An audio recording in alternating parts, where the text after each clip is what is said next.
Homer. The Iliad Book. 8. The tide of battle turns. Now, as the dawn flung out her golden robe across the earth, Zeus, who loves the lightning, summoned all the gods to assembly on the topmost peak of ridged Olympus. He harangued the immortals, hanging on his words. "Hear me, all you gods and all goddesses too, as I proclaim what the heart inside me urges. Let no lovely goddess, and no god either, try to fight against my strict decree. All submit to it now, so all the more quickly I can bring this violent business to an end. And any god I catch, breaking ranks with us, eager to go and help the Trojans or Achaeans. Back, he comes to Olympus, whipped by the lightning, eternally disgraced. Or I will snatch and hurl him down to the murk of Tartarus, half the world away. The deepest gulf that yawns beneath the ground. There where the iron gates and brazen threshold loom, as far below the house of death as the sky rides over earth.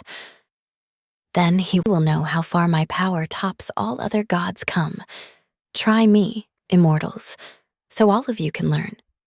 Hang a great golden cable down from the heavens. Lay hold of it. All you gods, all goddesses too. You can never drag me down from sky to earth. Not Zeus, the highest, mightiest king of kings. Not even if you worked yourselves to death.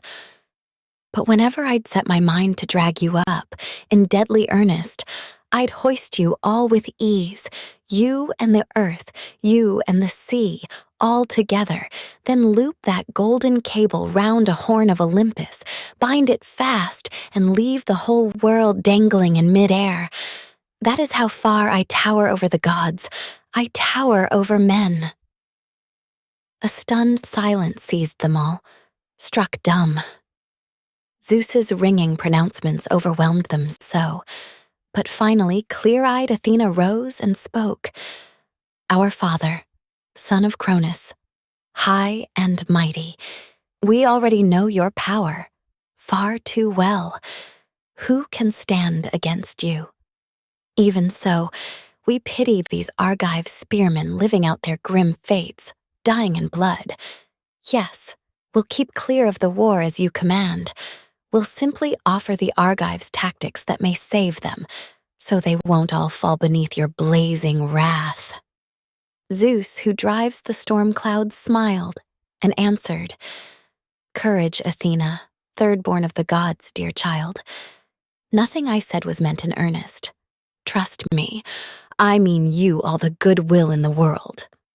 With that, he harnessed his bronze-hoofed horses onto his battle car, his pair that raced the wind with their golden manes streaming on behind them and strapping golden armor around his body.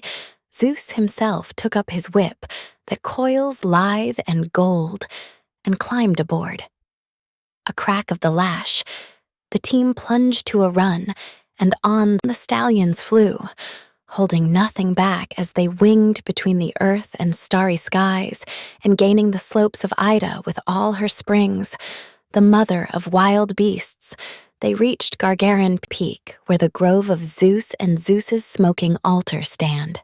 There the father of men and gods reined in his team, set them free, and around them poured a dense mist, and Zeus assumed his throne on the mountaintop, exulting in all his glory, gazing out over the city walls of Troy and the warships of Achaea. Quickly the long-haired Achaeans took their meal throughout the shelters. Then they armed at once. And on their side, the Trojans put on harness too, mustering throughout the city, a smaller force, but nerved to engage in combat even so. Necessity pressed them to fight for sons and wives. All the gates flung wide, and the Trojan mass surged out. Horses, chariots, men on foot. A tremendous roar went up. And now, as the armies clashed at one strategic point, they slammed their shields together. Pike scraped pike with the grappling strength of fighters armed in bronze, and their round shields bosses pounded hide to hide, and the thunder of struggle roared and rocked the earth. Screams of men and cries of triumph breaking in one breath, fighters killing, fighters killed, and the ground streamed blood. As long as morning rose and the blessed day grew stronger, the weapons hurtled side to side and men kept falling. But once the sun stood striding at high noon, then Father Zeus held out his sacred golden scales.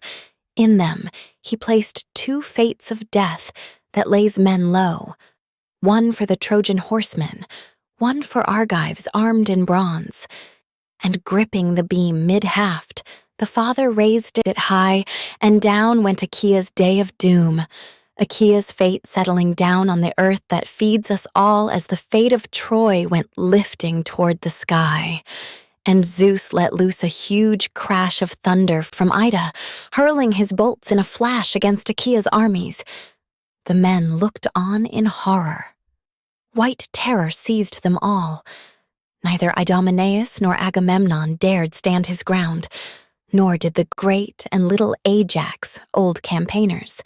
Nestor alone held out, the noble horseman, Achaea's watch and ward, but not of his own will.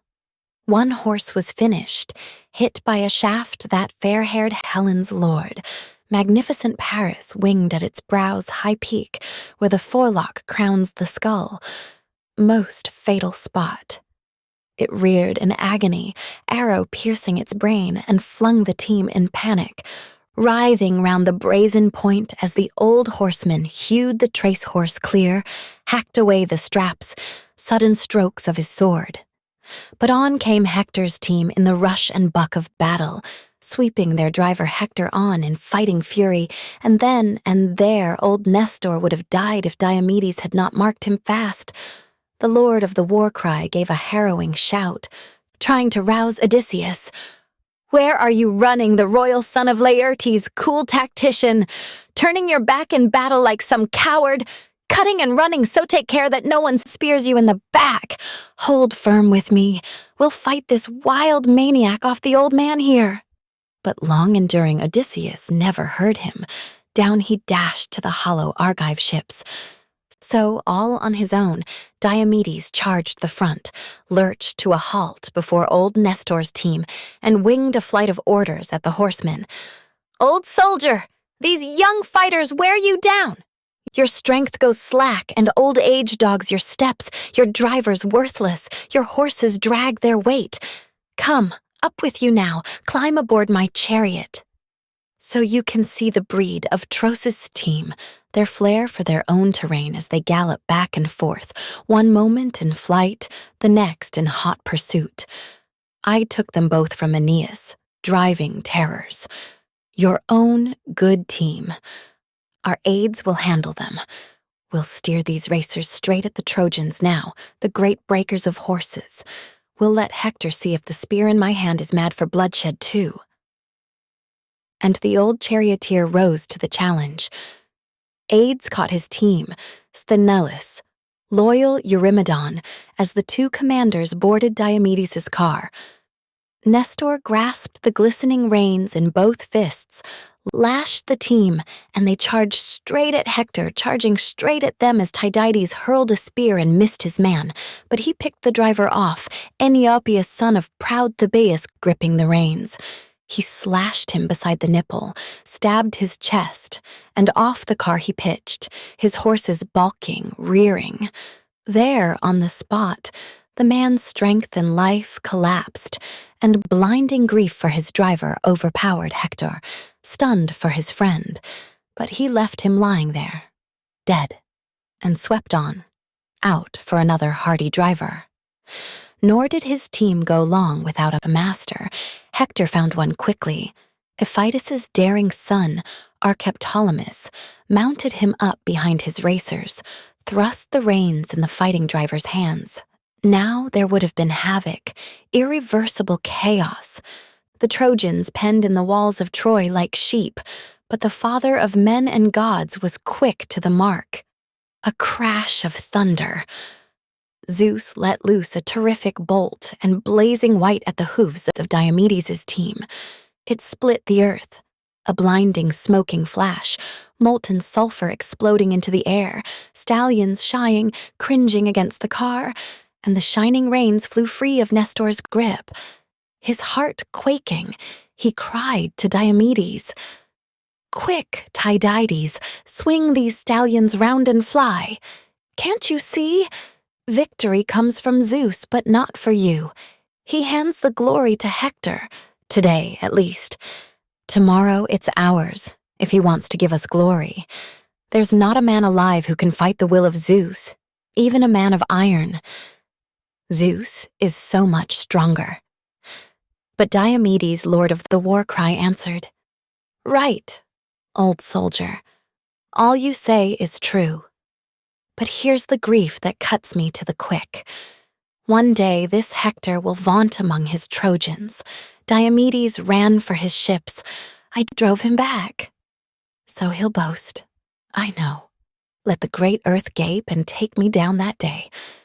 But the noble horseman Nestor shouted back, "Nonsense, steady Tydeus' son, such loose talkle. Let Hector call you a coward. Scorn your courage. The Trojan and Dardan troops will never believe him, nor will the wives of the lusty Trojan shieldsmen. Never. You flung their lords in the dust, laid them low in their prime." And with that, he swung their racers round, mid-flight, back again to the rout Trojans and Hector after them, shouting their savage cries and pelting both men now with spears and painful arrows. Helmet flashing, rangy Hector hurled a resounding yell. "Diomedes! Once the Danaan riders prized you first of men with pride of place, choice meats, and brimming cups. Now they will disgrace you, a woman after all. Away with you, girl, glittering little puppet. I'll never yield. You'll never mount our towers, never drag our women back to your ships of war. I'll pack you off to the god of darkness first." Fighting words, and Diomedes was Tom two ways. He'd half a mind to turn the team and take him face to face. 3 times Tydides was tempted, heart and soul. 3 times from the crags of Ida Zeus let loose his thunder, the master strategist handing down a sign to the Trojans. Victory thunder turning the tide of war their way. And Hector called to his men in a ringing voice, "Trojans, Lycians, Dardan fighters hand to hand. Now be men, my friends, call up your battle fury." The father nods his head in assent. I see. At last he grants me glory, triumph. The Argives, bloody death. Fools, erecting their rampart, flimsy and futile, not worth a second thought. They'll never hold me back in my onslaught now. With a bound my team will leap that trench they dug. But soon as I reach their hollow ships' torches, don't forget now. One of you bring me lethal fire, I'll bum their ships. I'll slaughter all their men, Argive heroes panicked in smoke along their hulls. And with that threat, he called out to his horses, "Golden and white foot, blaze and silver flash. Now repay me for all the loving care Andromache, generous Eetion's daughter, showered on you aplenty. First of the teams she gave you honey-hearted wheat. She even mixed it with wine for you to drink when the spirit moved her, before she'd serve me. Though I'm proud to say I am her loving husband. After them, fast, full gallop. So we can seize the shield of Nestor. Its fame hits the skies, solid gold, the hand grips and the shield itself, and strip from the stallion breaking Diomedes' back the burnished armor Hephaestus forged with all his skill. If only we lay our hands on these, I'm filled with hope they'll take to their racing ships this very night." So he gloried, but Queen Hera stirred in outrage. She shook on her throne, and Mount Olympus quaked as she cried in the face of the rugged god Poseidon, "You ruthless, the earth shaker with all your power, not even a twinge of pity deep inside your heart for all these Argives dying. the same fighters who pile your gifts at Aegae port and Hellas, gifts by the shipload, hoards to warm your heart. And you used to plan their victory. If only we gods who defend the Argives had the will to hurl the Trojans back and hold off thundering Zeus. There he would sit and smolder, throned in desolate splendor up on Ida. Deeply shaken, the god who rocks the earth replied, "Hera, what wild words! What are you saying? I, for one, have no desire to battle Zeus, not you and I and the rest of the gods together. The king is far too strong. He'll crush us all." So they harangued each other to a standstill. But as for Achaea's forces, all the ground that the broad trench enclosed from ships to wall was crammed with chariots, teams, and men in armor packed into close quarters. Yes, and the one man who packed them there, a match for rushing Ares, Hector the son of Priam. Now Zeus gave Hector glory. And now he might have gutted the ships with fire, blazing fire. But Queen Hera impelled Agamemnon, out on the run already, to go and rouse his men. He made his way through Achaea's ships and shelters, flaring his great crimson cape with a strong hand, and stopped at Odysseus's huge black-bellied hull, moored mid-line so a shout could reach both wings, upshore to Telamonian Ajax camp, or down to Achilles. Trusting so to their arms' power and battle strength, they'd hauled their trim ships up on either flank. Agamemnon's cry went piercing through the army. "Shame! Disgrace! You Argives! You degraded, splendid in battle dress, pure sham! Where have the fighting taunts all gone? That time you vaunted you were the finest force on earth, all that empty bluster you let fly at Lemnos, gorging yourselves on longhorn cattle meat and drunk to the full on brimming bowls of wine, bragging how each man could stand up to 200 Trojan fighters in pitched battle. Now our whole army is no match for one. For Hector, he'll gut our ships with blazing fire at any moment. Father Zeus, when did you ever strike a mighty king with such mad blindness, then tear away his glory? Not once, I swear, did I pass some handsome shrine of yours, sailing my oar-swept ship on our fatal voyage here. But on each I burned the fat and thighs of oxen, longing to raise Troy's sturdy walls to the roots. So, Father, at least fulfill this prayer for me. Let the men escape with their lives, if nothing else. Don't let these Trojans mow us down in droves." So he prayed, and the father, filled with pity, seeing Atrides weep, the god bent his head that the armies must be saved, not die in blood. That instant he launched an eagle, truest of Zeus's signs that fly the skies. A fawn clutched in its talons, sprung of a running doe, but he dropped it free beside the handsome shrine where Achaean soldiers always sacrificed to Zeus, whose voice rings clear with omens. Seeing the eagle sent their way from Zeus, they roused their war lust, flung themselves on the Trojans with a vengeance. There, massed in formation as they were, not a single man could claim he outstripped Diomedes, Tydeus's son, lashing his high-strung team across the trench to reach the front and battle hand-to-hand. The first, by far, to kill a Trojan captain, Agelaus, the son of Phradmon. He'd just turned his chariot round in flight, and once he'd swerved, Diomedes' spear went punching through his back, gouging his shoulder blade and driving through his chest. He spilled from the chariot, armor clanging against him.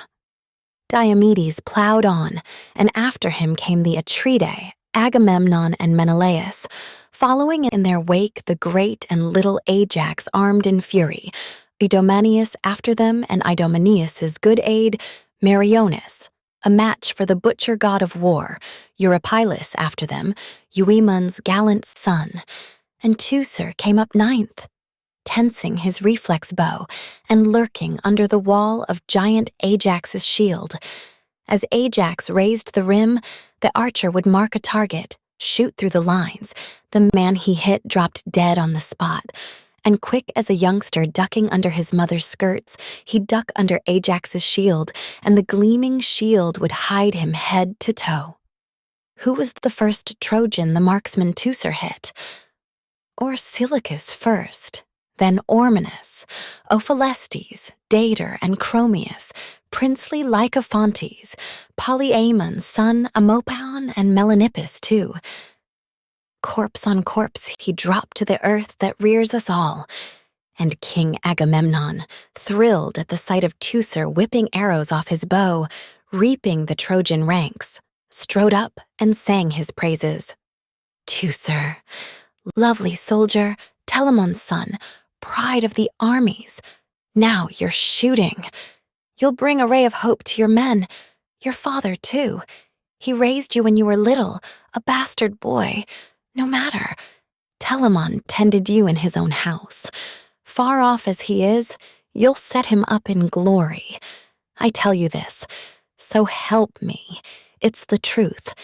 If Zeus with his storm shield and Queen Athena ever let me plunder the strong walls of Troy, you are the first after myself.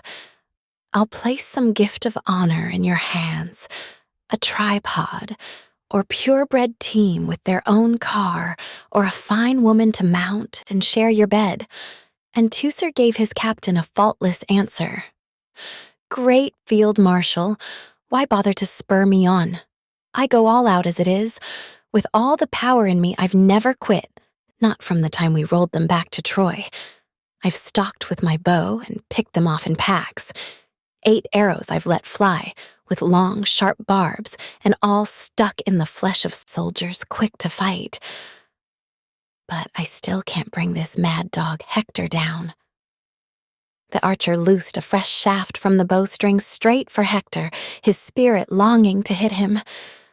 But he missed it and cut Gorgothion down instead, a well-bred son of Priam, a handsome prince, and the arrow pierced his chest. Gorgothion, whom Priam's bride from Asyme bore one day, lovely Castianira, lithe as a deathless goddess. As a garden poppy burst into red bloom, bends, drooping its head to one side, weighed down by its full seeds and a sudden spring shower, so Gorgithion's head fell limp over one shoulder, weighed down by his helmet. Quick with another arrow, the archer let fly from his bowstring straight for Hector, his spirit straining to hit him, shot and missed again as Apollo skewed his shaft. But he leveled Archiptolemus, Hector's daring driver, charging headlong, caught him square in the chest beside the nipple, and off his car he pitched as his horses balked, rearing, pawing the air. There, on the spot, his strength and life collapsed, and blinding grief for the driver overpowered Hector, stunned for his friend. But he left him lying there and cried out to his brother Cebriones, close by. "Take the reins!" Cebriones rushed to obey, but Hector leapt down from the burnished car. He hit the earth with a yell, seized a rock, and went for Teucer, mad to strike the archer, just plucking a bitter arrow from his quiver, notching it on the string and drawing back the bow to his right shoulder. When Hector, helmet flashing, caught him where the collarbone bridges neck and chest, the deadliest spot of all, there Hector struck, hurling the jagged rock at Teucer, drawing in fury, snapped the string, and his hand went numb at the wrist. He dropped to a knee, dazed. The bow slipped from his grip, but giant Ajax would never fail his fallen brother. He ran to straddle and hide him with his shield as a brace of comrades shouldered up the fighter. Aeacus' son Mecisteus, helping good Alastor, bore him back to the hollow warships, groaning hard, and again the Olympian father fired up the Trojans, ramming Argives back against their own deep trench. Hector far in the lead, bristling in all his force like a hound that harries a wild boar or lion. Hot pursuit, snapping quick at his heels, hindquarters and flanks, but still on alert for him to wheel and fight. So Hector harried the long-haired Argives, killing the last stragglers, man after lagging man, And they fled in panic. Back through stakes and across the trench they fled, and hordes were cut down at the Trojans' hands. The rest, only after they reached the shipways, stood fast and shouting out to each other, flung their arms to all the immortals, each man crying out a prayer. But Hector swerved his horses round at the trench's edge, wheeling back and forth, tossing their gorgeous manes with Hector's eyes glaring bright as a Gorgon's eyes, or Ares, man-destroying Ares. A total rout. And white-armed Hera saw it, and filled with pity, the goddess's words went winging toward Athena. "Look, daughter of Zeus, whose shield is thunder, don't we care for them any longer? All our Argives dying there in droves. This is our last chance. They're filling out their fates to the last gasp, hacked to pieces under a single man's assault. This maniac, Hector, I cannot bear him any longer. Look at the savage slaughter he has made."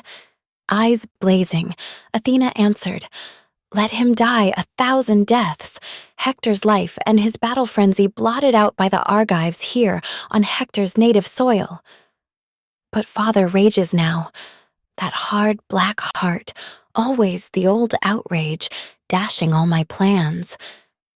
Not a thought for the many times I saved his son Heracles, worked to death by the labors of Eurystheus, how he would whine to the high skies till Father Zeus would rush me down from the clouds to save his life. If only I'd foreseen all this, I and my cunning. That day, Eurystheus sent him down to death, to the Lord who guards the gates, to drag up from the dark world the hound of grisly death. He would never have fled the steep cascading Styx. But Zeus hates me now. He fulfills the plans of Thetis, who cupped his chin in her hand and kissed his knees, begging Zeus to exalt Achilles' scourge of cities. But the day will come when father, well, I know, calls me his darling gray-eyed girl again. So, now you harness the racing team for us, while I go into the halls of storming Zeus and buckle on my gear and arm for combat. Now I'll see if Hector, for all his flashing helmet, leaps for joy when the two of us come blazing forth on the passageways of battle. Or one of his Trojans, too, will glut the dogs and birds with his fat and flesh, brought down in blood against the Argive ships. The white-armed goddess Hera could not resist. Hera, queen of the gods, daughter of giant Cronus, launched the work, harnessed the golden-bridled team, while Athena, child of Zeus, whose shield is thunder, letting fall her supple robe at the father's threshold, rich brocade, stitched with her own hands' labor, donned the battle shirt of the Lord of Lightning, buckled her breastplate geared for wrenching war. Then onto the flaming chariot, Pallas set her feet and seized her spear. Weighted, heavy, the massive shaft she wields to break the battle lines of heroes the mighty father's daughter storms against.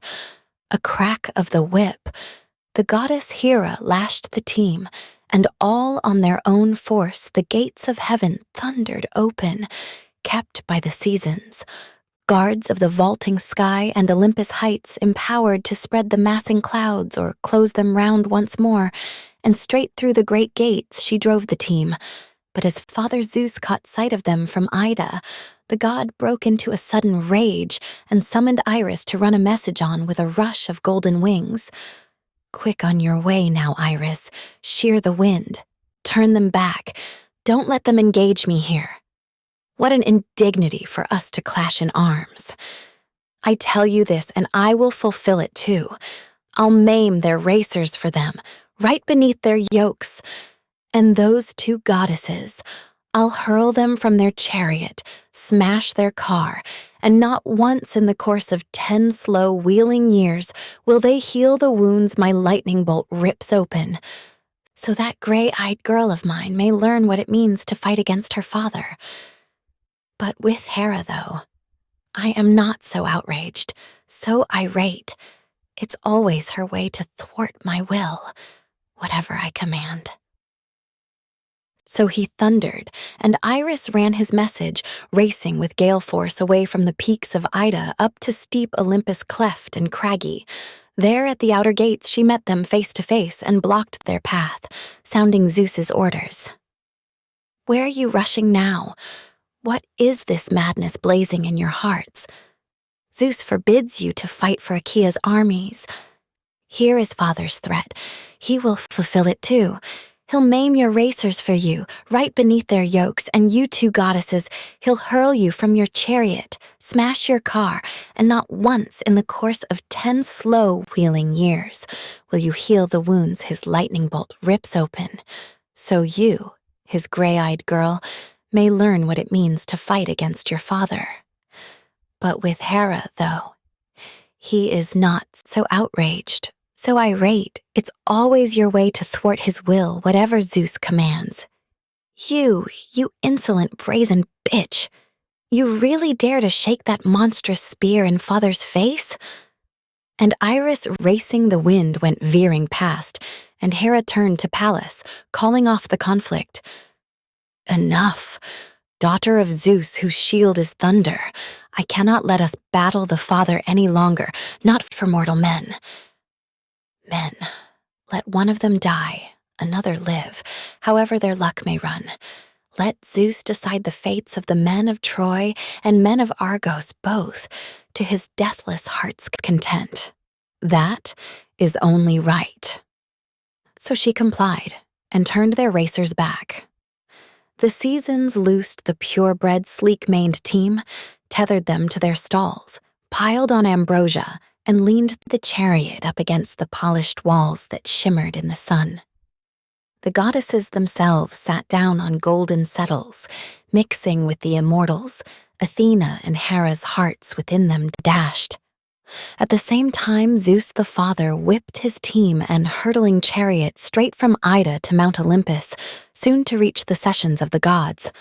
Quick at Zeus's side, the famous Lord of Earthquakes freed the team, canted the battle chariot firmly on its base, and wrapped it well with a heavy canvas shroud.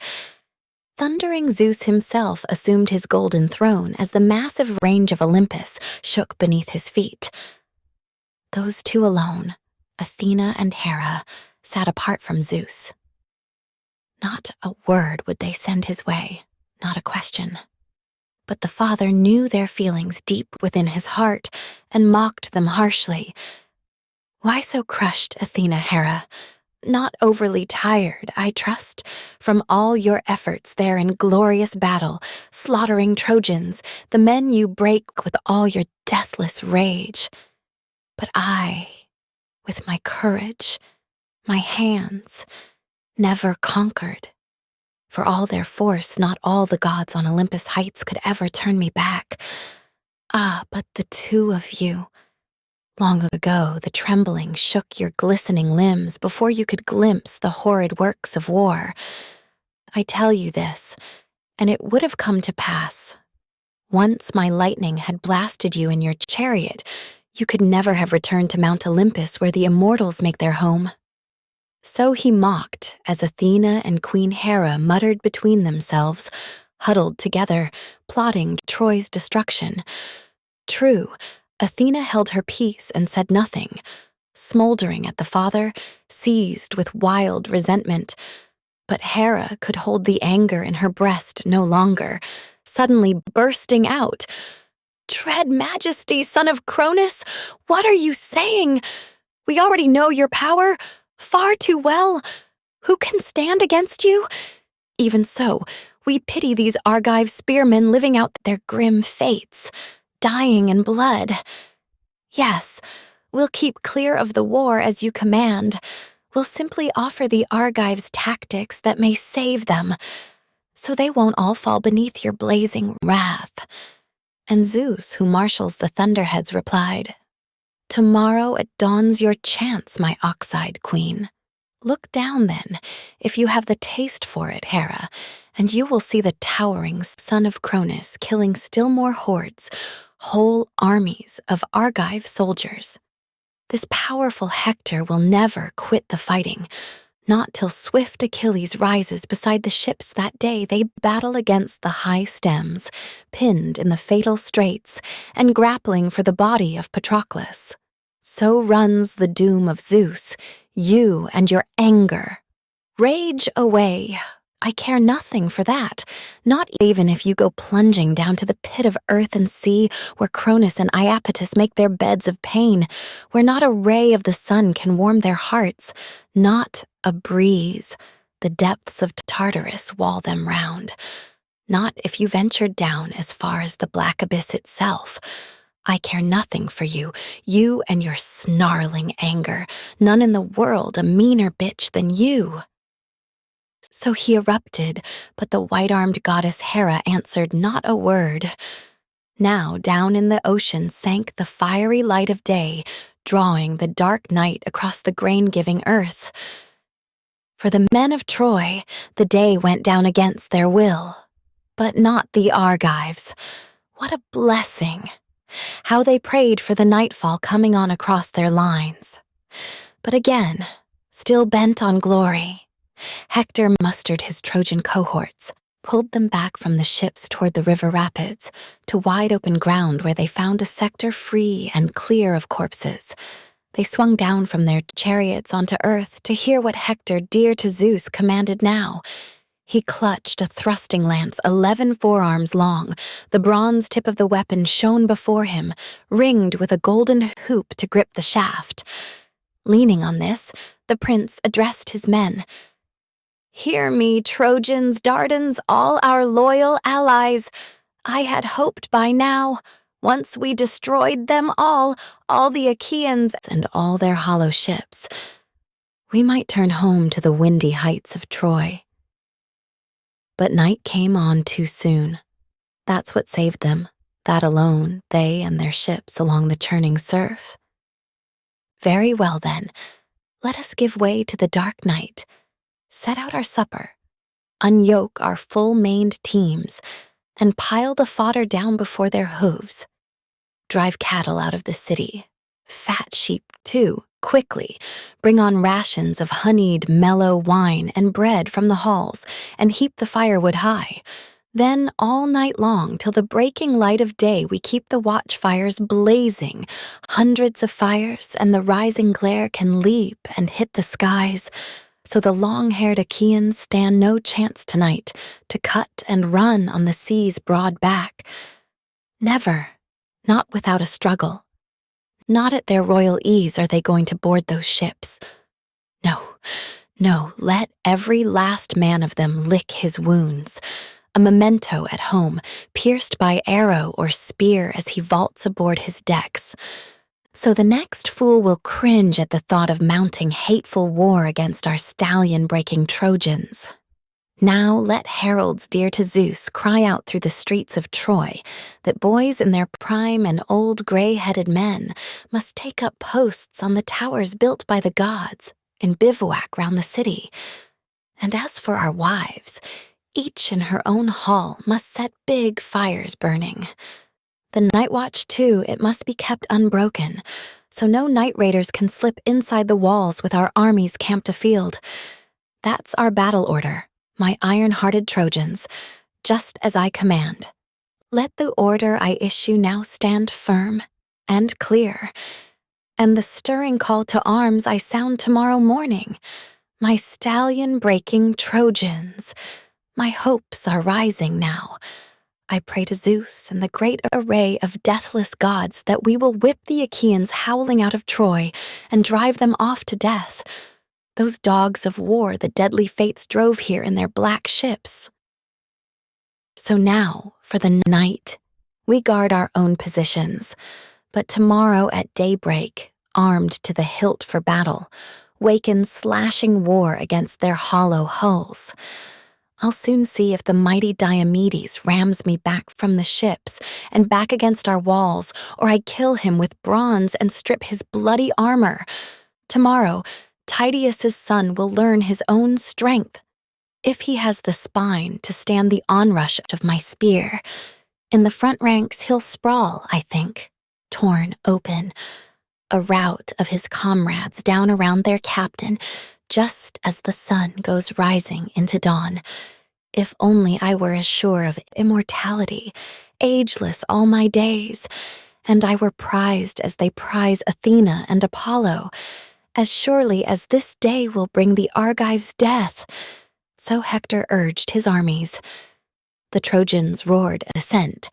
The fighters loosed their sweating teams from the yokes, tethered them by the reins, each at his own chariot. They herded cattle out of the city, fat sheep too, quickly, brought on rations of honeyed mellow wine and bread from the halls, heaped the firewood high, and up from the plain the wind swept the smoke, the sweetness and the savor swirling up the skies. And so their spirits soared as they took positions down the passageways of battle all night long, and the watchfires blazed among them, hundreds strong, as stars in the night sky glittering round the moon's brilliance blaze in all their glory when the air falls to a sudden windless calm. All the lookout peaks stand out, and the jutting cliffs and the steep ravines, and down from the high heavens bursts the boundless, bright air, and all the stars shine clear, and the shepherd's heart exults. So many fires burned between the ships and the Xanthus' whirling rapids, set by the men of Troy, bright against their walls.